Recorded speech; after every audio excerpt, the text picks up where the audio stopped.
Nakita nyo na, naugong lang. Yun ang gagawin natin. Ugong lang siya eh. Humming lang. Mga 1 minute boss, pandarin mo ulit ha.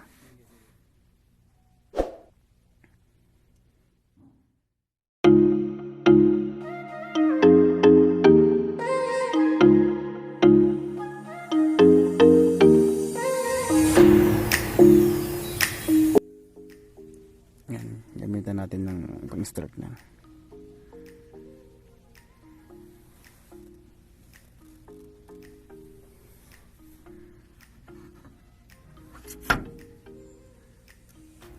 Sana gumana. Sana madala sa starting capacitor natin. Yan eh, kumagat na yung makina sa ilalim. Mahirap ito pag mga taglamig o matagal nang hindi na paandar. Yung mechanical niya nag-stuck na. Sana gumana yung mechanical sa ilalim. May start lang to, okay na to, tuloy-tuloy to. Sige!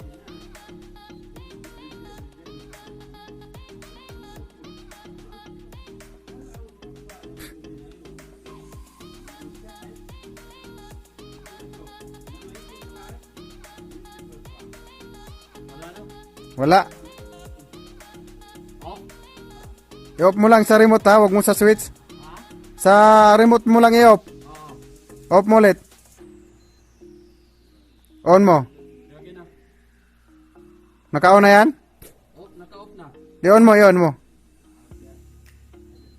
Sige, hayaan mo muna.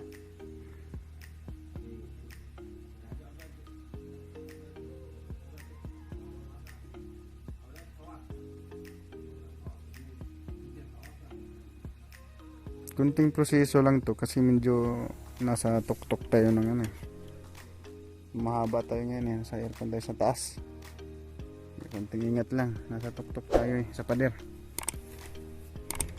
Medyo mahirap yung rotation natin. Isod kayo, kaya ingat-ingat lang. Nasa taas tayo ng ano, yung bahay niya.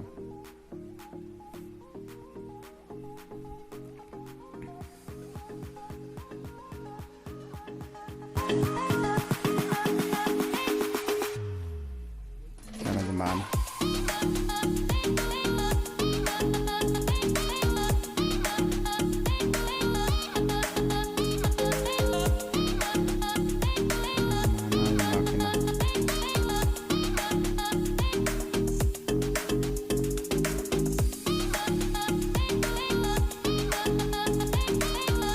Medyo madilim lang kasi gabi na dito eh.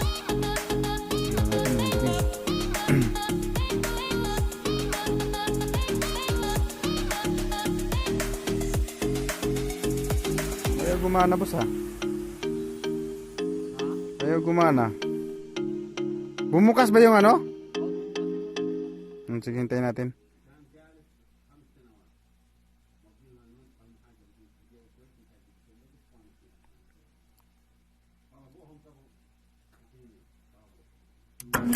Aywa. Ayun, gumana na. Alhamdulillah. Ayun, gumana na siya.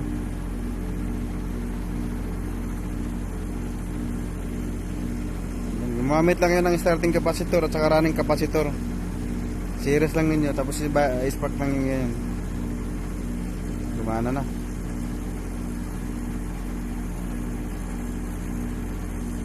Mahirap kasi pag matagal na siyang hindi nakaandar at maano. Yun ang sakit sa mga compressor ng mga stack up. Grounded.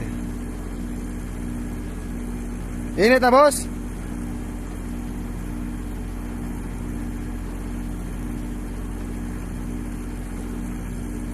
Init na? Init? Yan, gumana na.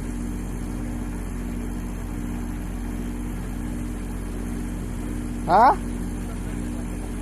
Uminit ha?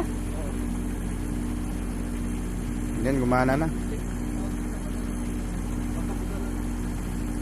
Painitin mo natin para maganda yung hatak. Ayun, gumana na siya.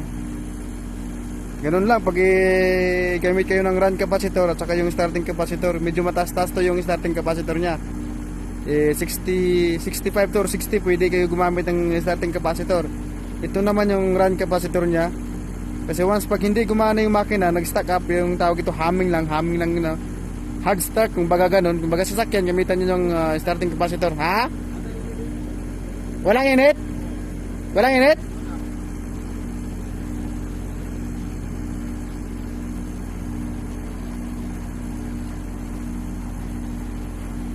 Bugang hangin wala?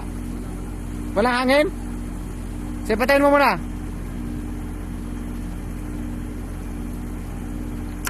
Patayin mo yung switch off. Switch off mo. Doon sa switch, sa switch off.